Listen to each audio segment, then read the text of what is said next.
Assalamualaikum warahmatullahi wabarakatuh. Anak-anak, semoga kita dalam keadaan sehat walafiat. Amin ya robbal alamin. Anak-anak, sekarang kalian sudah kelas 10 ya. Sudah ganti seragam dari putih biru menjadi putih abu-abu. Nah, sekarang kalian sudah SMA. Tentu banyak sekali perubahan, salah satunya yaitu dari segi mata pelajaran. Jika waktu SMP kalian belajar IPA terpadu, sekarang kamu akan belajar fisika, kimia, dan biologi. Nah, sekarang yuk kenalan dengan biologi. Pada pertemuan kali ini, Ibu akan membahas materi tentang ruang lingkup biologi. Pengertian biologi. Biologi itu berasal dari dua kata, yaitu bios dan logos. Bios artinya kehidupan dan logos itu artinya ilmu. Jadi, biologi itu adalah ilmu yang mempelajari tentang kehidupan. Karakteristik ilmu biologi yang pertama adalah konkret, yang artinya objek yang dipelajarinya itu bersifat nyata. Yang kedua yaitu empiris, artinya dapat dibuktikan dengan eksperimen. Yang ketiga yaitu logis, artinya ilmu biologi dapat diterima oleh nalar kita. Yang keempat, langkah-langkahnya secara sistematis dan alamiah.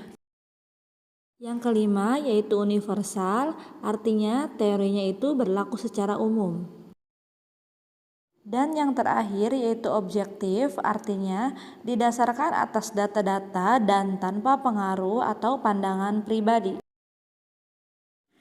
Biologi mempunyai cabang-cabang ilmu. Di antaranya yang pertama yaitu botani. Botani itu ilmu yang mempelajari tentang tanaman. Yang kedua ada geologi. Geologi itu ilmu yang mempelajari tentang hewan. Yang ketiga ada entomologi yang mempelajari tentang serangga. Dan yang keempat ada mikrobiologi, ilmu yang mempelajari tentang mikroorganisme. Yang kelima yaitu ornitologi, yaitu mempelajari tentang burung. Dan yang keenam itu mikologi, ilmu yang mempelajari tentang fungi atau jamur. Yang ketujuh yaitu morfologi, yaitu ilmu yang mempelajari tentang bentuk makhluk hidup.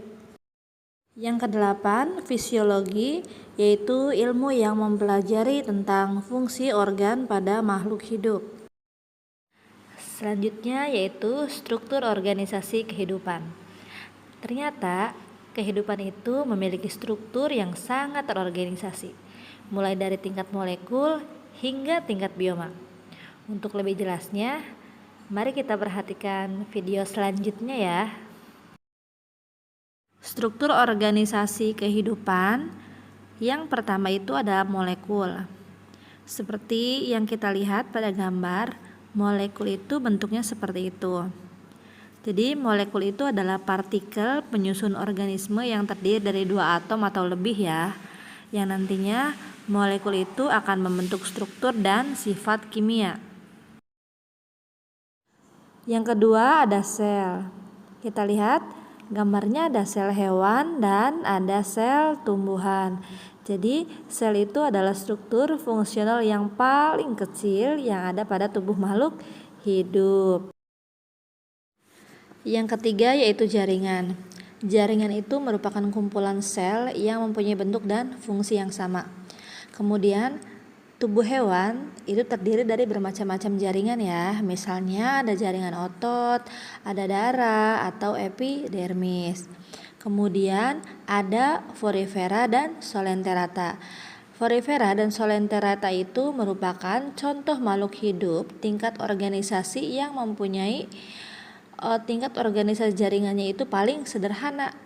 Mengapa dikatakan sederhana? Karena forivera dan solenterata itu memiliki dua lapisan sel pembentuk tubuh atau diploblastik, yaitu lapisan terluar yang disebut ektoderm dan lapisan terdalam atau endoderm. Yang keempat yaitu organ. Organ itu merupakan kumpulan jaringan dengan fungsi tertentu. Contohnya, organ dalam tubuh manusia antara lain ada jantung, ada paru-paru, dan lambung. Selanjutnya ada sistem organ, itu disusun oleh organ-organ yang saling berinteraksi dalam melaksanakan fungsi di dalam tubuh makhluk hidup. Sebagai contohnya ada sistem peredaran darah manusia yang terdiri atas jantung dan pembuluh darah. Itu berfungsi untuk mengedarkan darah ke seluruh tubuh. Yang keenam ada individu. Jadi individu itu adalah satu makhluk hidup tunggal. Selanjutnya ada populasi. Kita lihat di lingkungan sekitar kita pasti terdapat bermacam-macam populasi. Misalnya populasi rumput, populasi pohon kelapa, populasi burung merpati, populasi cacing tanah, dan sebagainya. Jadi pengertian populasi itu adalah kumpulan individu yang berada pada waktu dan tempat yang sama. Yang kedelapan ada komunitas. Dalam kehidupan sehari-hari sudah tidak asing lagi kita mendengar kata komunitas. Lalu apa sih pengertian dari komunitas? Jadi komunitas itu adalah kumpulan populasi yang berada pada waktu dan tempat yang sama. Misalnya komunitas padang rumput itu terdiri dari populasi rumput, populasi belalang, populasi kupu-kupu, populasi cacing tanah, populasi alang-alang, dan sebagainya.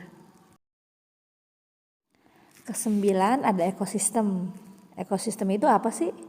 Ya, ekosistem itu adalah interaksi antara populasi-populasi penyusun komunitas dengan lingkungan abiotiknya.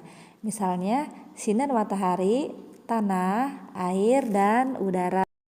Yang terakhir ada bioma.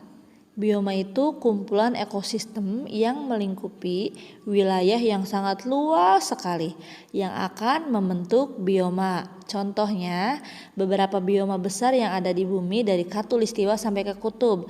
Ada bioma gurun, ada bioma padang rumput, bioma hutan gugur, bioma hutan hujan tropis, bioma taiga, dan bioma tundra.